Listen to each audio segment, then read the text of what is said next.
Next up, we have another no-code superstar coming up who has one of the most impressive track records in the no-code industry of selling no-code products. As I'm sure that a lot of you already understand, I'm talking about Bram Kanstein, the legend of the, and probably the master of getting your product to a stage where you can actually not only monetize it, but also sell it. And today, Bram is going to be sharing his experience and his suggestions of how do you do that for your own application? How do you grow it to the point where it's interesting? How do you find a way to actually make it attractive for people that are willing to sell? And how do you actually go over the process of selling? Bram, thank you so much for being here with us. Where do we start if we want to sell our no-code application? Thanks for the invite, man. That was an amazing introduction. I hope I can live up to that. Yeah, I think it's a very good question. Eventually, and I think that's also one of my slides, one of the first slides. I don't really care about which tools people use, right? Or eventually, if someone codes or doesn't really doesn't code, it's really about the value that you deliver. And I think that's also what my talk is about, right? Like, it's not only about building; it's really about finding how you can add business value to the people that you want to serve. And I think I've demonstrated that you can also do that without code. So yeah, thanks again for that introduction. And yeah, that's something that I really want to show and tell people. Yeah, you can actually do that right now. Set it up. Yeah. So my talk is about how to validate your startup idea using no-code tools. If you, after this talk, want to follow me on Twitter, it's @BramK, and you can also email me whenever you have a question. I love helping people out. I'm double checking if you're seeing it. Yeah, okay, Vlad says yes, awesome. So a little bit about me. I'm an early stage startup expert and product builder. I've built and sold 3 products that were made without code. Most notable is startupstash.com, which was made with WordPress, as Tom emphasized. I think it's one of the OG no-code tools. This product has had over 1 million users and is currently still the most upvoted product of all time on Product Hunt. I ran it for about 2.5 years as a side business, and eventually it was acquired by an Israeli media company. And I'm currently consulting, but I'm also teaching over 400 people how they can build and validate their startup ideas with my online course called NocodeMVP. And as I just mentioned, I don't really care which no-code tools you use for your startup ideas. To me, and I think that's also something that Tom says, you know, it's you really have to try them out and build your own personal stack, just like with coding languages and frameworks. And I wanted to share what my MVP stack is for building my own MVPs for my own ideas. And it's made up of Card and Zapier, Trello, Airtable, and even Google Drive. So I don't really care about the tools, but I do care about helping entrepreneurs follow the right path to validate or invalidate their ideas and to eventually figure out if their idea is something they should pursue or not, right? Like time is your most precious asset. So basically, I'm trying to help people not to waste their time on the wrong ideas. So you really want to find the sweet spot between desirability, viability, and feasibility. And I'll get to that in a minute. So it's not about, can I build this product, which is probably yes, especially with no-code tools nowadays. It's more about, should I build this product? And unfortunately, for most ideas, the answer here is no, which is okay to me. Everyone has ideas, right? So if an idea doesn't fail, write down your learnings and move on to the next one. So an idea is simply a set of untested hypotheses and assumptions. And to illustrate that, I think when I ask someone to pitch me their idea, they say something along the lines of, my amazing product solves this problem for this customer, and I'm going to sell and grow it through this and this channel, where obviously, you know, they share what their product is and who they are serving. And I wanted to emphasize the things that are all assumptions in an idea, right? Like what the product should look like, what the problem is that you're solving for a certain person, how you're going to sell it, right? So how much money you're going to ask or what your business model is, and how you're going to grow it through channels to eventually reach that customer. So in the beginning, when someone pitches an idea, or even when I pitch an idea of my own, it's full of assumptions, which is okay. But that's what we're going to talk about, because eventually You want to find the sweet spot between desirability. So do people want that? Are there any people that want to have this product? Viability, can you earn more money with it than you spend? And feasibility, can you build this product? And so I think that if nobody has a problem or need, why bother wasting time thinking about anything else? And sometimes I see that with discussions on Twitter where people ask, how are you going to scale, or where are you going to find customers, etc. What's your business model and all these things. But if there's no one you can identify that has a problem or a certain need, then you're wasting time basically talking about these other things. So to me, it's really about starting with the desirability part. So do people want this? And like I said, your big idea is full of assumptions, right? The big idea is where you eventually would like to go. And maybe some of you know this tooling. It's called the Business Model Canvas by a company called Strategizer. And to me, this is a great tool to map out your big idea in like one clear overview. So as you can see, it talks about value proposition, customer segments, cost structure, but also key resources that you, for example, need to eventually construct and build your product or your value proposition. So in the beginning, these are all made up of assumptions that have different levels of certainty or uncertainty. And for most startups and new products, the riskiest assumption is the existence of a market. And you really want to identify which assumptions, if invalidated, will kill your idea, right? And as I'm trying to illustrate on the right, it's really the assumptions that have a high impact on your possible business, and the assumptions that you are not sure about or know the least about. And to give a few examples, the biggest assumption when Drew Houston started with Dropbox was that there were enough people that were fiddling around with their files on different storage devices and who were looking for a place, maybe in the cloud, they probably didn't know at that time, but looking for a place or a way to have them synchronized and make that workflow much better. The example of Zappos is something that I really like. Zappos was one of the first shoe stores on the internet. And their biggest assumption when they were testing out in the beginning was, are people willing to buy shoes online? And today that sounds kind of silly because we all buy things online, including shoes. But when Zappos started, you would usually go to a store, pick up a shoe, look at the shoe, try on the shoe, maybe with your outfit, look in the mirror, etc., go to the cash register, pay, and take the shoe home with you. And translating that to an online experience, made it so that none of these things that you experienced in a physical store, you would experience online. So their biggest assumption was, are people even willing to buy shoes online? For example, if you pay for a shoe online, you don't get it immediately. You even have to wait. So that was their biggest assumption, not the fulfillment, not the technical part, but are people even willing to buy shoes online? For Airbnb, it's kind of the same.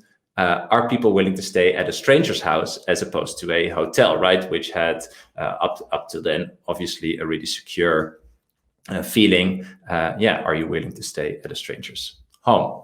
So eventually you want to get to a point where you can objectively say that you understand who has which problem, if they are looking for a solution, and if they represent a big enough market. And one of the best ways you can investigate that for your idea is building and launching a minimum viable product. Maybe also some of you have seen this definition. It's by Eric Ries, the lean startup godfather. And he says a minimum viable product is that version of a new product which allows a team to collect the maximum amount of validated learning about customers with the least effort. It's a big definition, but I'll dive into it a bit. For me, really the most important thing is that MVP is not a shitty first product. So I see a lot of posts of people online where they say, my big idea eventually has 10 features, for example, but I'm launching today with 3 features. I just finished my MVP. But it's kind of similar as on the picture on the right, where you envision a certain type of car, but you're starting with a tire today. That doesn't really bring much value to your potential customers. But it also doesn't help you in focusing on a certain customer segment of the bigger segment that you're eventually targeting with your big idea. And I'll get to that in a minute. So for me, an MVP is more of a process rather than a product. It's disposable and it's repeatable in different setups. And for me, it's basically anything that helps you to validate your riskiest assumption in the fastest way possible. And in the picture on the right, you can see that the right way to approach this is, in this example, we live in a world where everyone walks from A to B. And what they want to validate is if people want to extend their range from A to B or go faster from A to B. So they start with an experiment, which is a skateboard in this case, which won't appeal to everyone, but it's usable. And some people will start using the skateboard, go from A to B. You learn from how they use it, you iterate on that, and that's how you eventually iterate on your bigger idea or your product, or not. Obviously, if in this example, nobody wanted to go faster from A to B, then the idea is obviously killed before you spend or waste too much time on it. So how do you go from a big idea, which is in the future, to an MVP experiment, which is tomorrow? To help people do this, I've created my own canvas, which is the MVP experiment canvas. And it's a structured framework for turning your big idea into a minimum viable product that you can test and validate with real potential customers. So let's dive into this. The foundation of the MVP for me is made up of the customer segment, but this is a focused customer segment, right? So let's say for your big idea, you want to target all parents, but for your MVP, you're going to focus on new moms, for example. So you're going to zoom in on a segment of the larger customer target group that you want to reach with your big idea. Then you have your value proposition. So what are you offering them? Your channels, how are you delivering that value proposition to that customer? And then customer engagement, how are you going to engage with the people that use your MVP? So the first segment is your customer segment. So who are you providing value for? And so how do you go from the bigger target audience to a focused segment? You interview people and you talk with people from that bigger target segment. And for example, a great way to do that is to follow the framework of the Mom Test, which is a book by Rob Fitzpatrick, which is an amazing read on how to interview people about not only your idea. I see in 5 minutes we start with the Q&A. I'm gonna go through this a little bit faster. And you eventually want to pick a segment that will experience the most value from your MVP, but also that you can learn from. The second part is the value proposition. So for this segment, what are you going to offer them? You can follow different formats for a value proposition, but this is the format that I usually use. I'll make sure to share this presentation so you can check it out, and also have a link to my canvas at the end so you can learn all about it. And I'll go through the presentation a bit faster. Thanks. So the third segment is channels. How are you going to reach that customer segment, that focused customer segment that you chose, and deliver them that value proposition? So that really depends on your chosen segment, right? So for example, if you're targeting new moms, where do they hang out? Where do they talk online? Or maybe there are physical locations where they come together or learn about new things. And that's where you want to find them, literally find them, and talk to them and show them your value proposition. So examples are your own network or online forums or real life encounters, basically anything where you can find them. And for an MVP, you stay really focused. So if you want to build a relationship with the people that use your MVP, you're not looking for a super scalable relationship, like similar to the channel. So it's basically a follow-up call, an email, or a meeting, an online call, but no survey. So you're really looking for a qualitative relationship and no quantitative NPS scores or whatever. Then you want to define the riskiest assumptions. What do you want to test with your MVP? And riskiest assumptions can be about the problem you're investigating, the solution, or the implementation. But as I mentioned, when you start out, you mostly try to validate the market or the clients. And so riskiest assumptions are basically statements that need to be true for your idea to work, right? So for example, for a problem to be important enough, it is necessary that new moms do X, Y, or Z. Well, you want to write down your riskiest assumptions. You can rank them and eventually pick one that you're using your MVP for to validate. And then you're defining your experiment format. So all MVP experiments are basically a variation of a smoke test. You can collect leads, do a pre-sale or sometimes direct sale. You can do a fake door MVP, a Wizard of Oz MVP, or a concierge MVP. And I'll dive into them super quick. Collecting leads, classic example is Dropbox. Drew used to made a video with a local product demo with a call to action to his landing page where people could read something about his value proposition. They could leave their email address. And after 70K signups, they decided to go for the idea and build it. You can do pre-sales or direct sales. So that's a landing page enabled with a payment. And this will also give you some information about the viability, right? So are people willing to pay a certain price? And you can always refund people if you decide that it's not a viable business. This is a classic example of a fake door experiment, which was done by Joel Gascoigne at Buffer. So with a fake door experiment, you basically make it look like you can already deliver that value proposition. On the right, you see the landing page that he used. So if someone clicked on plans and pricing, they would see the second page, which said, "You got us before we're ready." And this way, Joel tried to see who was interested. And after he had some signups, he added another page which had pricing plans, and he then tracked who clicked which pricing plan in order to find out more about his target group.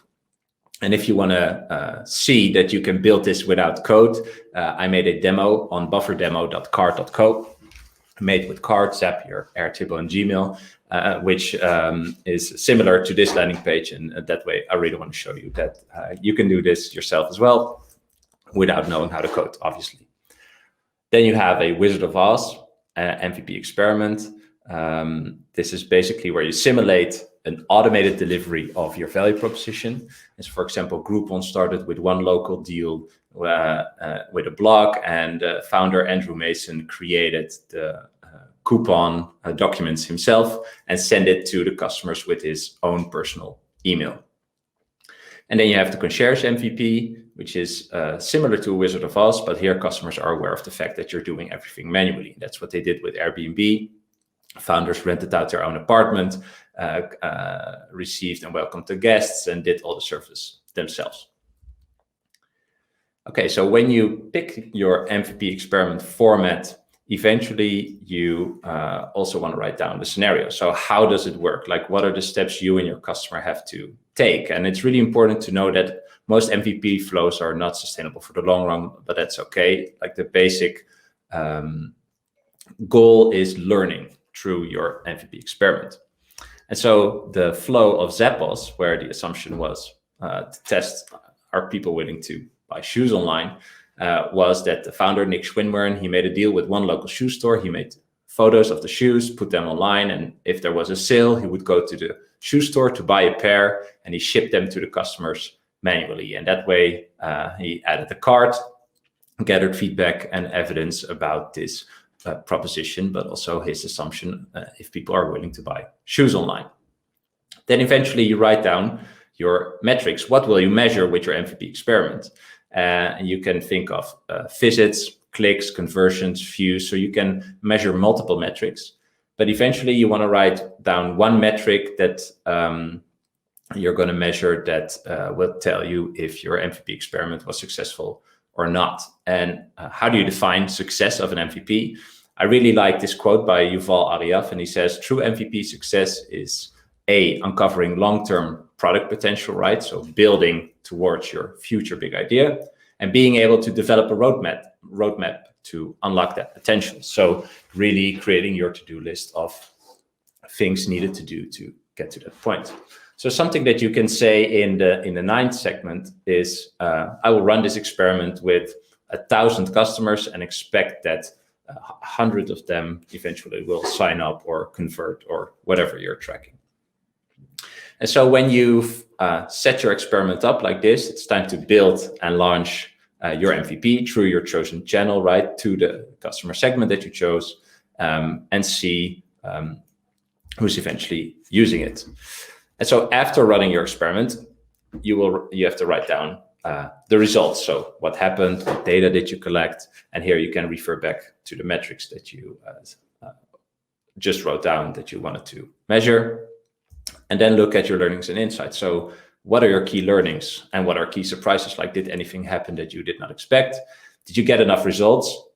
And what do they tell you about your riskiest assumption? Is it validated or invalidated, or do you need to run it for a longer period because you don't have enough data? And then the last step of my process is what do the results tell you to do next, right? Should you pursue your idea? So are you more certain about the desirability of your idea or another assumption that you tested? And then you pick a new assumption to test next, and you move on and iterate on your idea. Or you're pivoting. So maybe you learn something from your customer segment that's totally new to you and maybe even more interesting. And then you're going in a new direction. So new problem, new customer, or new solution. Or you see that there's no long-term potential, write down your learnings, and you move on to your next idea. And that's basically my process of taking your big idea and turning it into an MVP that you can test super quickly. Especially with no-code tools, I think this process may take you about 7 days. Then you can launch your MVP. Then you can analyze it. So hopefully run one MVP experiment each month. And that's it. You can download the MVP experiment canvas, examples, and a guide on how to use it at themvpcanvas.com. If you have any questions, you can tweet me at BramK or send me an email at bram@hey.com. Bram, thank you very much. That was super insightful.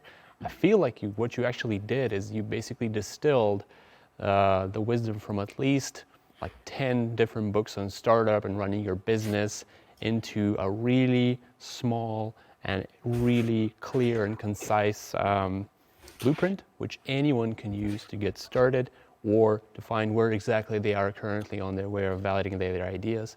Basically, you did it exactly the no-code way. You saved people a ton of time. We actually had a really vivid discussion about the books while you were talking. So one of the questions from us is basically, what would you recommend as, top 3 books, or what were your biggest inspirations for where you should get started if you're on the way of doing a startup, building it with no code and exploring it with the path that you have in mind? Good question. Oh man, I've read so many things over the years, but I think the mom test is super good. I mean, that really talks about doing interviews and talking to people. I think that's basically the number one thing. Then I think all essays by Paul Graham are a must read. So those are almost all together. They're almost a book. Third one, man, I don't know. I think it's really. I just love reading blog posts from people that have done this in a certain way, right? So the story of Buffer, there's a really great interview with Drew Houston from Dropbox, like how he did it. And I think especially those people, like super technical people that could build anything.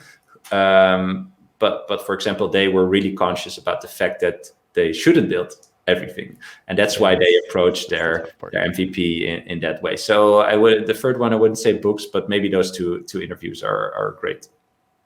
Yeah, amazing. Last but not least, you are definitely a person that is always got something cooking. What are you up to these days? What are the projects that you're willing to tell to the audience about, and what's next for? That's a good question. Let me see if the landing page works. Oh yeah. So I can share this in the public chat. Yeah. So I'm actually working. I'll share it in the chat. It's called Self-Dev List, which is basically a startup stash for self-development. So a big library of great resources and tools that you can use for that. So it's kind of a curation thing again. But you really have a thing for stashes. Yeah. Yeah, I love it. Obviously. Bram, thank you very much. For all of you people that are willing to tap into more of Bram's wisdom, please be sure to follow him on Twitter.